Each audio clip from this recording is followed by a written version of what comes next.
आणि आज स्वामित्व जे कार्ड आहे रजिस्ट्रेशन जे झालेलं आहे लोकांच्या प्रॉपर्टी संदर्भामध्ये केंद्र शासनाने स्वामित्व नावाची एक पूर्ण योजना संपूर्ण देशभर राबवलेली आहे. त्याच्या कार्ड्स प्रॉपर्टी कार्ड ज्याला म्हणू त्याचं वितरण आज प्रधानमंत्र्यांच्या हस्ते संपूर्ण देशामध्ये रितसर सुरुवात झाली. नांदेडमध्ये सुद्धा करण्यात आलेलं आहे. आतापर्यंत लोकांना ग्रामीण भागातल्या आपल्या घराचे मालकीचे कुठलेही दस्तावेज किंवा कागद अधिकृत त्यांच्याकडे नव्हते. वाद निर्माण होत होते. त्यांना कर्ज मिळत नव्हतं. अनेक गुंतागुंतीचे प्रश्न होते.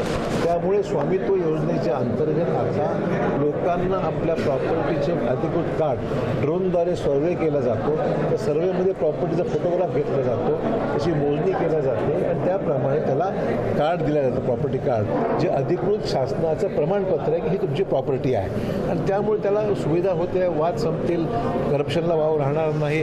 अधिकृत डॉक्युमेंट राहील. कर्ज घ्यायला सुविधा होते. असे अनेक फायदे त्यातून निश्चित होणार आहेत.